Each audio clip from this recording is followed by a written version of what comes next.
The regular season was winding down, and the Stormers were gearing up for what many hoped would be a commanding charge into the playoffs. Everything seemed aligned, the team was finally gelling, the tactics were solid, and perhaps most importantly, Damian Willemse, one of South African rugby's brightest talents, was back on the field after recovering from injury. His presence alone brought a renewed sense of optimism, energy, and balance to the squad.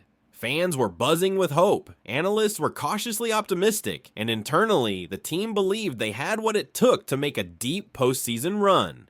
The playoff dream was alive and within reach, and all they had to do was ride this momentum through their final matches. Willemse's return couldn't have come at a better time. A player known for his composure under pressure, creative flair, and leadership qualities, he offered the Stormers a spark that had been lacking in previous weeks. Against Cardiff, he seemed unstoppable, commanding the game from fullback with precision, agility, and tactical awareness. The first 60 minutes of that match were a masterclass in modern rugby. Every touch of the ball seemed to electrify the crowd, but in sport, especially rugby, everything can change in an instant, and it did. In what looked like an ordinary defensive sequence, Willemse joined teammate Leolin Zas in tackling Cardiff's winger Gabriel Hamer-Webb. From the naked eye, it appeared routine, a joint defensive effort meant to contain a fast-paced break on the outside channel, but the reality was far more consequential. In the process of bringing down the winger, Willemse's shoulder made direct contact with the head of Hamer-Webb. The contact was immediate, visible, and ultimately undeniable. As the officials reviewed the footage, there was a brief sense of uncertainty,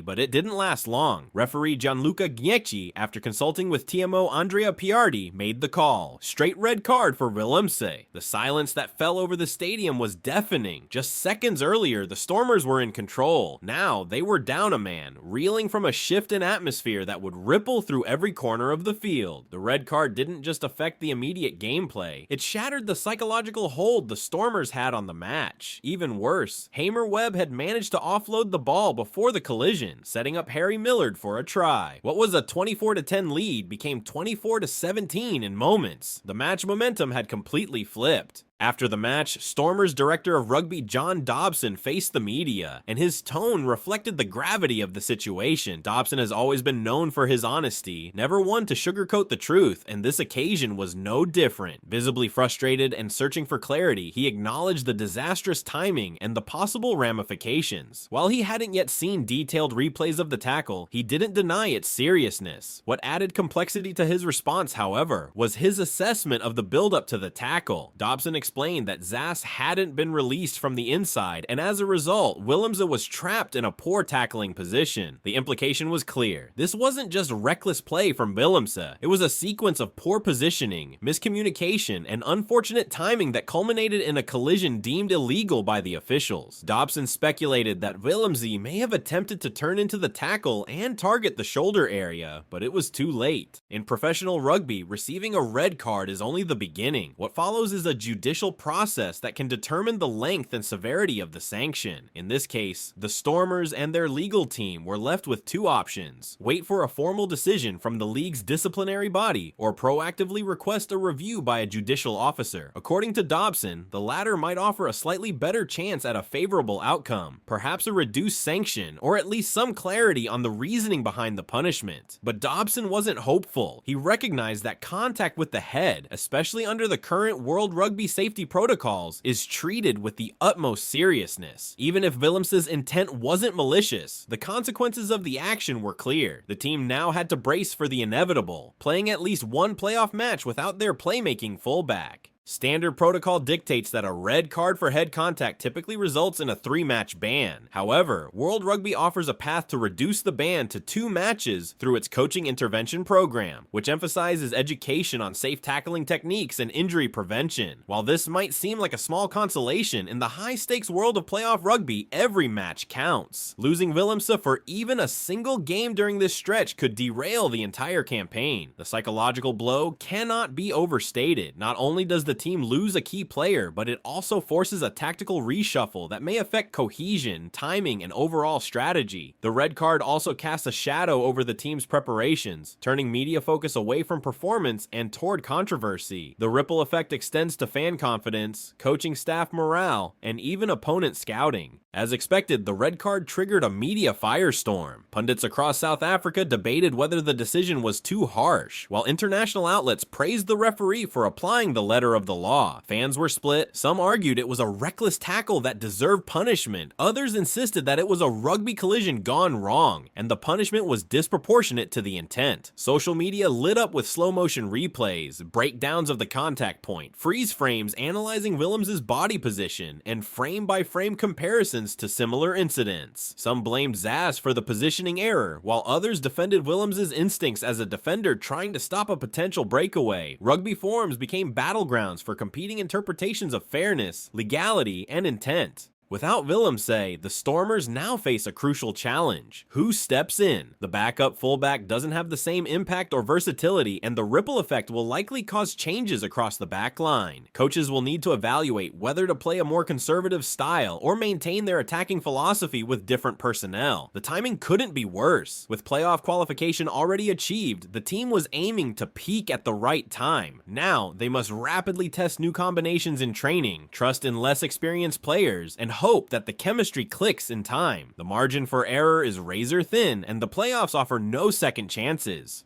Willemse's red card is just one case in a broader debate gripping rugby today. The balance between player safety and the natural flow of the game. Rugby is a contact sport and collisions are inevitable. But with growing awareness of concussion risks and long-term brain injuries, World Rugby has prioritized safety above all. While this is undoubtedly important, some argue that referees now operate under pressure to issue red cards even for split-second accidental contacts. Dobson himself hinted at this tension, acknowledging the importance of safety, but also questioning whether the punishment fit the nature of the play. It's a dilemma that players, coaches, and fans alike must wrestle with. Was Willemse's action dangerous? Perhaps. But was it cynical or reckless? That's far less clear, yet the consequences are the same either way.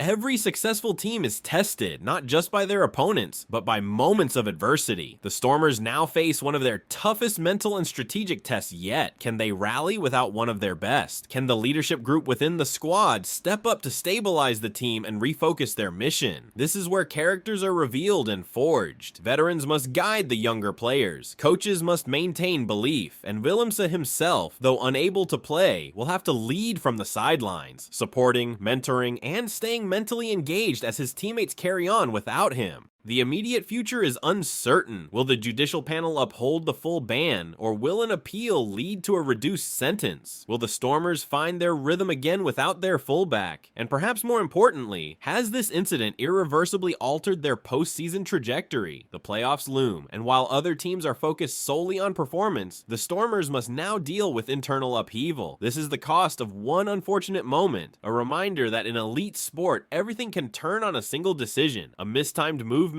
a refereeing call. As the postseason begins, all eyes will be on how the Stormers respond. Can they rise above controversy, silence the critics, and reclaim their momentum? Or will the red card mark the beginning of a collapse that could have been avoided? Back in the locker room after the Cardiff match, silence lingered in the air. Not the kind of silence that follows a hard-fought win, nor even the stunned quiet after a tough loss, but the heavy, complicated silence of disbelief. Players sat with heads down, some reviewing game footage, others simply staring at the floor. Damian Willemse, recently ejected, stood quietly near his locker, surrounded by teammates unsure of what to say. There was no anger, no blame, just a collective sense of disruption, a realization that something had shifted. John Dobson knew he had to address the team quickly, not with tactics, but with truth. In that speech, he didn't defend the tackle or question the red card. Instead, he reminded the squad of who they were before this moment, a team built on unity, adaptability, and resolve. He emphasized the importance of focusing on what remained within their control. The playoffs were still ahead. The mission hadn't changed, only the path. The leadership core, captain, senior players, and key strategists immediately stepped in to recalibrate the mindset. Training schedules were adjusted, video reviews intensified. The message was clear: one man down doesn't mean game over. If anything, this was a chance to prove that the Stormers were more than just a collection of individual talents. They were a team, and teams find a way.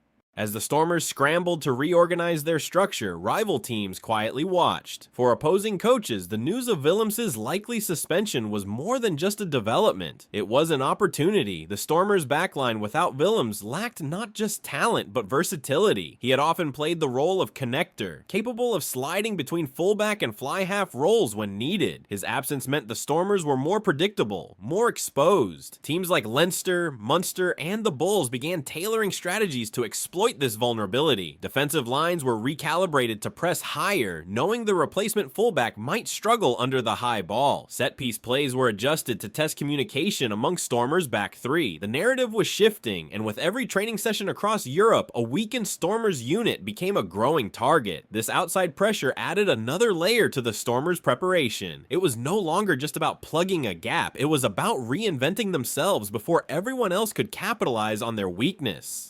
South African rugby supporters are known for their passion, and when a star like Willemse is at the center of controversy, opinions flood in. Sports radio channels fielded countless calls, with fans split on whether the red card was justified. One segment believed the rules were the rules. Head contact is head contact, no matter the intention. Another insisted that the call lacked nuance and ignored the dynamic nature of high-speed defense. But regardless of opinion, one sentiment echoed across the spectrum: heartbreak. The Stormers had been mounting something special.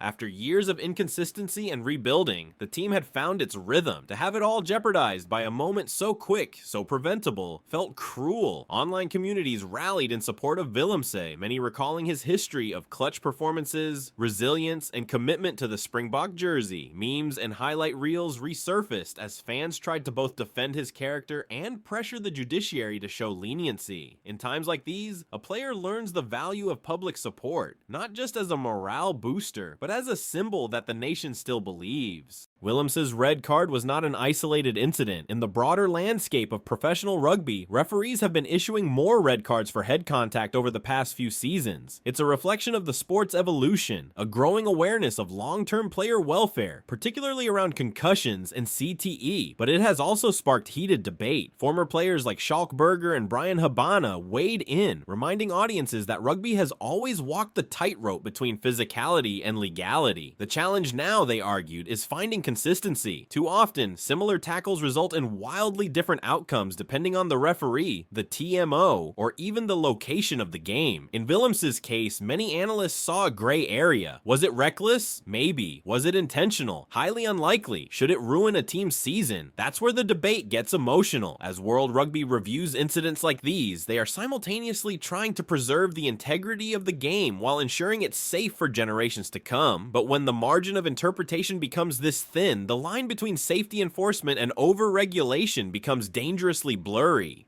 For Willemse, the next few weeks are about more than just sitting out. They represent a crossroads in his career, a moment to reflect, to rebuild, and potentially to redeem. If the ban is reduced, and he manages to return during the playoffs, the storyline flips. The fallen star rises again, the team gets a second wind, and momentum, once lost, finds new life. If the ban is upheld, however, Willemse will be forced to watch from the sidelines as his teammates fight without him. It's a harsh punishment not just for him, but for a squad that built its identity around his presence. In that scenario, regret lingers longer than the red card replay. It becomes a scar in the narrative of a season that once felt destined for greatness. But either way, this chapter is now written. The real question is what comes next. The story isn't over. Not for Willemse, not for the Stormers, and not for the fans who still believe that one moment doesn't define a team. How they respond will.